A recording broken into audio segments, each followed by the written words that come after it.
ओम शांति। আজি অব্যক্ত বাপদাদাৰ মধুৰ মহাবাক্য 31 মে 2026। Original date 15 March 2010। আজি বাবাই কৈছে মুৰলীৰ হেডলাইনটো হৈছে পৰমাত্ম প্ৰেমৰ পাত্ৰ আত্মাসকল, দুখীসকলক সুখৰ অঞ্জলি দিয়া, ব্যৰ্থ সমাপ্ত কৰি সমৰ্থ হোৱা আৰু সময় সমীপত আনা। বাবাই যি বিচাৰিছে যে সোনকালে আমাৰ নতুন ৰাজ্য আহিব লাগে, সেই সময়খিনি আমি সোনকালে ওচৰলৈ আনিব লাগে। আজি বাপ দাদাই নিজৰ চাৰিওফালৰ পৰমাত্ম প্ৰিয় সন্তানসকলক চাই আছে হওক। এনে পৰমাত্ম প্ৰিয় সন্তান কোটিৰ ভিতৰত কিছু সংখ্যকহে আছে, কিয়নো এই সময়ছোৱাতহে পৰমাত্ম প্ৰেম অনুভৱ কৰিব পাৰি। গোটেই কল্পত তোমালোকে আত্মাসকলৰ প্ৰেম, মহাত্মাসকলৰ প্ৰেম আৰু ধৰ্মাত্মাসকলৰ প্ৰেম অনুভৱ কৰিলা, কিন্তু পৰমাত্ম প্ৰেম কেৱল এতিয়া এই সংগম যুগতহে প্ৰাপ্ত হয়, যিটো তোমালোক সকলো সন্তানে অনুভৱ কৰিছা। যদি কোনোবাই তোমালোকক সোধে পৰমাত্মা ক'ত আছে, তেন্তে কি উত্তৰ দিবা? মোৰ সৈতে আছে, মোৰ সৈতে বাস কৰে, মোৰ হৃদয়তে বাস কৰে, এনেকুৱা অনুভৱ কৰি আছা নহয়? তোমালোকে নিজেই জানা আৰু তোমালোকৰে এই প্ৰেমৰ অনুভৱ আছে যে আমাৰ হৃদয়ত পিতাই বাস কৰে আৰু পিতাৰ হৃদয়ত আমি বাস কৰো। আমি কওঁ না, বাবা के दिल में हम है और हमारे दिल में बाप है। জানা যে এই পৰমাত্ম প্ৰেমৰ নিচা অনুভৱ কৰাৰ ভাগ্য কেৱল আমিহে লাভ কৰিছো। যেতিয়া কাৰোবাৰ সৈতে প্ৰেম হৈ যায়, তেতিয়া তাৰ চিন কি? তাৰ চিন হ'ল তেওঁৰ প্ৰতি উৎসৰ্গিত হৈ যোৱা। গতিকে পৰম পিতা পৰমাত্মাই তোমালোক সন্তানসকলৰ পৰা কি বিচাৰে, সেয়া তোমালোক সকলোৱে জানা। পিতাৰ প্ৰতিগৰাকী সন্তানৰ প্ৰতি এইটোৱে আশা যে প্ৰতিগৰাকী সন্তান পিতাৰ সমান হওক। যেনেকুৱা পিতা তেনেকুৱা সন্তানৰো শ্ৰেষ্ঠ স্থিতি গঢ়ি উঠক। সেই শ্ৰেষ্ঠ স্থিতি কি? সম্পূৰ্ণ পবিত্ৰতাৰ স্থিতি। এনে পবিত্ৰতা যাৰ ফলত সপোনতো অপবিত্ৰতা আহিব নোৱাৰে। এনে সম্পূৰ্ণ পবিত্ৰ স্থিতি গঢ়ি তুলিছা নহয়? এনে সম্পূৰ্ণ পবিত্ৰতা য'ত অপবিত্ৰতাৰ কোনো নাম গোন্ধয়ে নাই। বৰ্তমান সময় সমীপত অহাৰ বাবে বাপ দাদাই এতিয়া এইটোৱে ইংগিত দিছে যে সময়ৰ সমীপতা অনুসৰি ব্যৰ্থ সংকল্প এটাও অপবিত্ৰতাৰে লক্ষণ। গতিকে গোটেই দিনটোত এইটো পৰীক্ষা কৰা যে কোনো ব্যৰ্থ সংকল্পই অভিমান বা অপমানৰ ফালে নিজৰ পিনে টানি থকা নাইতো। কিয়নো আগবাঢ়ি গৈ থাকোতে যদি পিতাৰ দ্বাৰা প্ৰদত্ত বা পিতাৰ দ্বাৰা প্ৰাপ্ত বৈশিষ্ট্যসমূহক নিজৰ বৈশিষ্ট্য বুলি ভাবি অভিমান কৰা, তেন্তে সেইটো ব্যৰ্থ সংকল্পই হ'ল। আৰু মোৰ এই ভাৱৰ অশুভ সংকল্প, যেনে মই কম নহয়, ময়ো সকলো জানো, মোৰ এই সংকল্পই যথাৰ্থ উচ্চ, এই মোৰ বোধৰ অভিমানৰ সংকল্পও সূক্ষ্ম অপবিত্ৰতাৰ অংশ। গতিকে নিজক পৰীক্ষা কৰা যে কোনো প্ৰকাৰৰ অপবিত্ৰতাৰ ব্যৰ্থ সংকল্পৰ কোনো অংশ ৰৈ যোৱাটো নাই, কিয়নো এতিয়া পবিত্ৰ সৃষ্টি, পবিত্ৰ ৰাজ্য ওচৰ চাপি আহিছে। দুখ আৰু অশান্তি চাৰিওফালে ভিন্ন ভিন্ন ৰূপত বৃদ্ধি পাইছে। তাৰ বাবে পবিত্ৰতাৰ প্ৰকম্পন অপৰিহাৰ্য। দুখ অশান্তিৰ কাৰণ হ'ল অপবিত্ৰতা। গতিকে এতিয়া অপবিত্ৰ আত্মাসকলৰ আৰু ভক্ত আত্মাসকলৰ দুয়োটাৰে ডবল সেৱাৰ প্ৰয়োজন। বাণীৰ সেৱাটো বাপদাদাই দেখিছে যে চাৰিওফালে ধুমধামেৰে চলি আছে, কিন্তু এতিয়া আত্মাসকলক অতিৰিক্ত শক্তিৰ কিৰণৰ প্ৰয়োজন। সেয়া হ'ল মনসা সেৱাৰ দ্বাৰা শক্তিৰ কিৰণ দিয়া, সাহস দিয়া, উল্লাস বা উদ্দীপনা যোগোৱা। গতিকে এই সময়ত দৈত্য সেৱাৰ ডবল সেৱাৰ প্ৰয়োজনীয়তা আছে, মনসা সেৱা আৰু বাচা সেৱা। ইয়াৰ বাবে বাপ দাদাই ক'লে যে প্ৰতিগৰাকী সন্তানে নিজকে পূৰ্বপুৰুষ বুলি ভাবা, পূৰ্বজ বুলি ভাবা। তোমালোক এই কল্পবৃক্ষৰ আধাৰ, পূৰ্বজ আৰু পূজনীয় আত্মা। বাপ দাদাইতো দুখী আত্মাসকলৰ আৰ্তনাদ শুনিয়েই থাকে। তোমালোক সন্তানসকললৈও তেওঁলোকৰ আৰ্তনাদ গৈ পাব লাগে। যিমানেই সম্পূৰ্ণ আত্মা হবা, পবিত্ৰ হবা, হৈ আছা, হৈ চাও, কিন্তু তাৰ সৈতে এতিয়া মনসা সেৱা বৃদ্ধি কৰিব লাগে। পবিত্ৰতাৰ লগে লগে মনসা সেৱাৰো বাবাই কৈছে বৃদ্ধি কৰিব লাগে। আজি বিশ্বত সুখ, শান্তি, সন্তোষ আত্মাসকলৰ মাজত কম হৈ গৈছে। গতিকে তোমালোক পৰমাত্ম প্ৰেমৰ পাত্ৰ আত্মাসকলে এতিয়া প্ৰেমৰ, সন্তুষ্টতাৰ, আনন্দৰ অঞ্জলি দিয়াৰ প্ৰয়োজনীয়তা আছে। দুখীসকলক সুখৰ অঞ্জলি দিব লাগে। এটা হ'ল মনসা সেৱাৰ দ্বাৰা শক্তিৰ কিৰণ দিয়া, আৰু দ্বিতীয়টো হ'ল নিজৰ চেহেৰা আৰু চাল চলনৰ দ্বাৰা পিতাক প্ৰত্যক্ষ কৰা। এতিয়া যি সেৱা কৰি আছা আৰু কৰি চাও, তাত বাপ দাদা আনন্দিত হৈছে যে সেৱাত চাৰিওফালে উৎসাহ উদ্দীপনা আছে। কিন্তু এতিয়াও এটা সেৱা বাকী ৰৈ গৈছে। এতিয়ালৈকে এই কথাষাৰ হৈছে যে ব্ৰহ্মা কুমাৰ কুমাৰীসকলে মনুষ্য আত্মাক ভাল কৰি তোলে। এয়া যি অশুদ্ধ আচৰণৰ পৰা মুক্ত কৰি দিয়ে, যিটো চৰকাৰে যুৱচামৰ বাবে বিচাৰে। কিন্তু এতিয়া পিতা আহিছে, পৰমাত্ম আহি গৈছে, পৰমাত্ম জ্ঞান এওঁলোকে দি আছে। মোৰ পিতা উত্তৰাধিকাৰ দিবলৈ আহিছে। এতিয়া পিতাৰ ফালে দৃষ্টি গলে তোমালোককো পৰমাত্ম প্ৰেম, পৰমাত্মাৰ আকৰ্ষণে আকৰ্ষিত কৰিব। সেইটো কথা এতিয়া সকলোৱে যাতে অনুভৱ কৰে। ভাল ভাল বুলি কওঁতা হৈ গৈছে, কিন্তু পৰমাত্ম পিতাৰ প্ৰত্যক্ষতাই আকৰ্ষিত কৰি ভাল কৰি তুলিব। গতিকে এতিয়া পিতাক চিনক যে যাক স্মৰণ কৰিছিলো তেওঁৱে আহি জ্ঞান দি আছে, এই কথাটো এতিয়া প্ৰত্যক্ষ কৰিব লাগে। তেওঁৰ পৰাই উত্তৰাধিকাৰ বা সম্পত্তি পাই থকা হৈছে। গতিকে এতিয়া মনসা সেৱাৰ দ্বাৰা পিতাৰ সমীপত আনা সকলোকে। নিজৰ চেহেৰা আৰু চাল চলনৰ দ্বাৰা তোমালোকৰ নয়নত পিতা প্ৰত্যক্ষ হওক। গতিকে এতিয়া পৰস্পৰে পৰিকল্পনা কৰা। বাপ দাদাই দেখিছে যে যি পৰিকল্পনা বাপ দাদাই সময়ে সময়ে দি আছে, সেয়া সন্তানসকলে বৰ বিধিপূৰ্বক উৎসাহ উদ্দীপনাৰে কৰি আছে। ইয়াৰ বাবে বাপ দাদাই সকলো সন্তানক পদম পদম গুণ অভিনন্দন জনাই আছে। এতিয়া সংযোজন কৰা যে ভগৱানে উত্তৰাধিকাৰ দি আছে, সেইটো তাৰ লগত মিলাব কৈছে। ভাল ভাল বুলিতো কৈছে, কিন্তু এইটো এতিয়া প্ৰত্যক্ষ হওক যে ভগৱানে আহি জ্ঞান দি আছে। এই জ্ঞান যে ভগৱানৰ দ্বাৰাহে আমি উত্তৰাধিকাৰ প্ৰাপ্ত কৰিব পাৰো। এতিয়া যদি উত্তৰাধিকাৰ নলয় তেন্তে কেতিয়াও লব নোৱাৰে। কেতিয়া লব?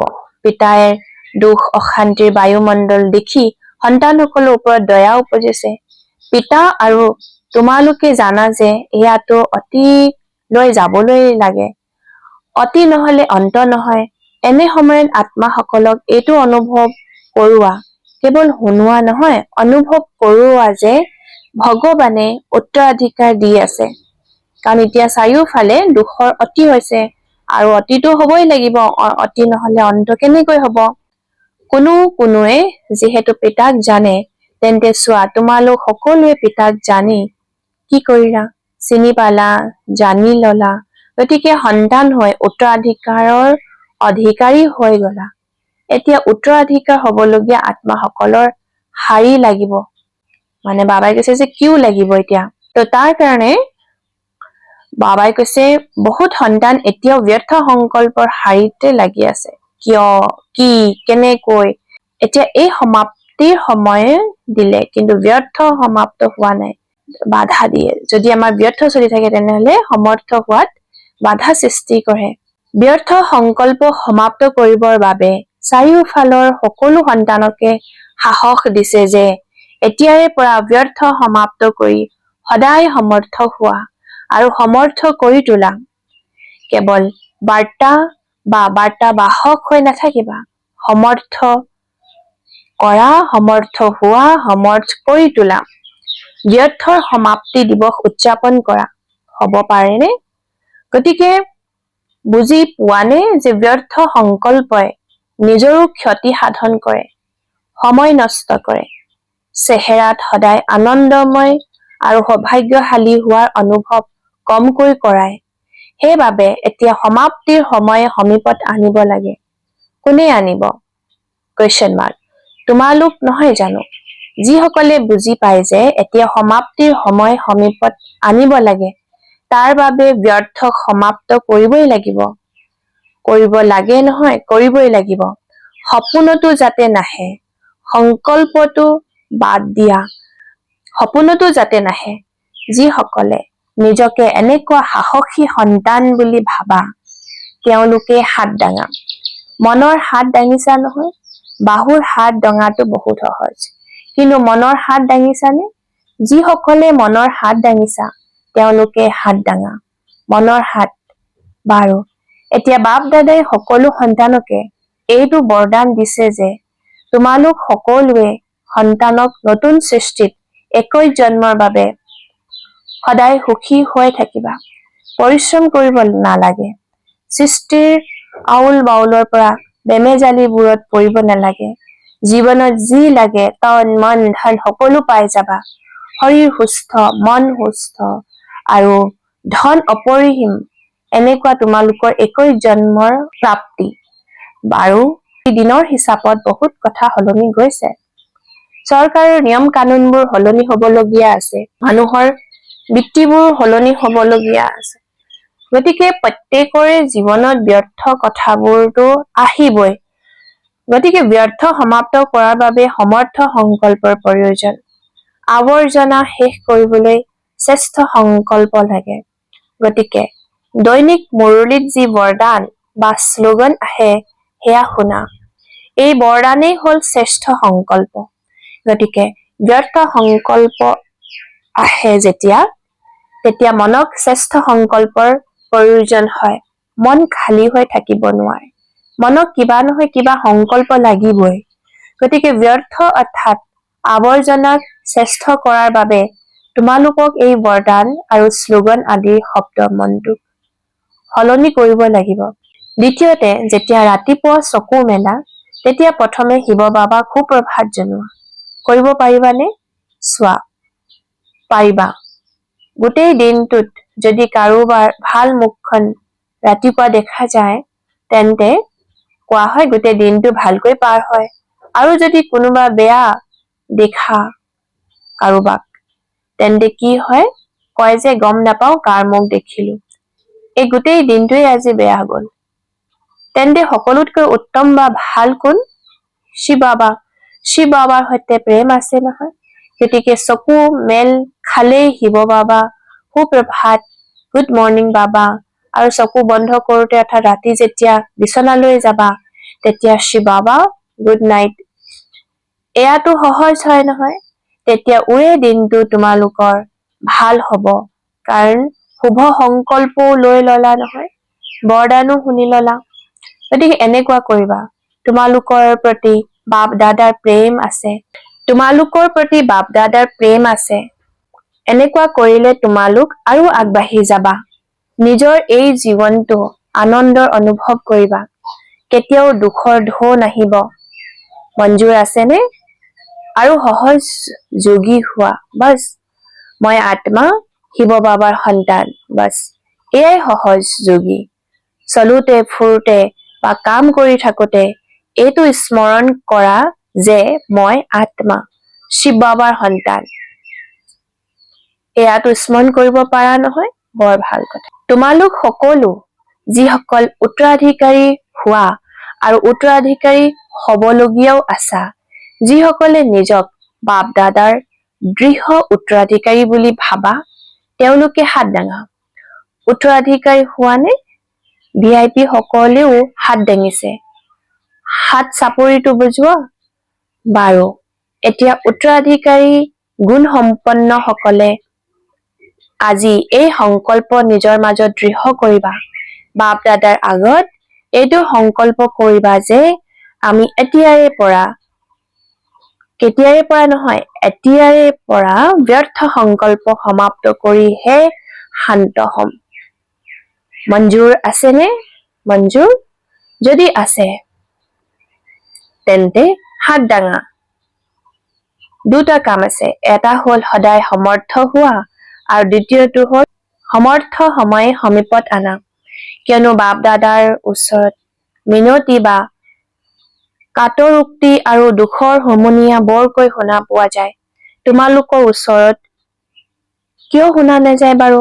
বাপ দাদাই যেতিয়া এনেকৈ শুনি থাকে, তেতিয়া তোমালোক সন্তানসকল যিসকলে নিজক উত্তৰাধিকাৰী বুলি ভাবা, যেতিয়া আমি নিজে ইমান প্ৰাপ্ত কৰিব বিচাৰিছো, তেনেহলে আনৰ ওপৰতো দয়া আহিব লাগে। দয়া কিয় নাজাগে? বৈৰাগ্য, বেহদৰ বৈৰাগ্য আৰু দয়া ভাৱ জাগিব লাগে। সৰু সৰু কথাবোৰত কিয় কি শাৰীত সময় নষ্ট কৰিব নালাগে। এতিয়াহে বাপ দাদাৰ কল্পৰ পিছত পুনৰাই লগ পোৱাৰ অতি মৰমৰ পদ্মাপদম বৰদানৰ বৰদানী সন্তানসকল, এতিয়া সংকল্প দৃঢ় কৰা আৰু দৃঢ়তাৰ চাবিকাঠি লগোৱা। কৰ্মযোগী হোৱা, কৰ্মযোগী জীৱন যাপন কৰোতা হোৱা। জীৱন সদায় কালৰ বাবে, কেতিয়াবা কেতিয়াবা নহয়। গতিকে এতিয়া নিজৰ কৃপালু, দয়ালু, দুখহৰ্তা, সুখকৰ্তা স্বৰূপ জাগৃত কৰা। বাপ দাদাই হঠাতে আহিবলগীয়া সময়ৰ কথা বহু সময়ৰ পৰাই কৈ আহিছে।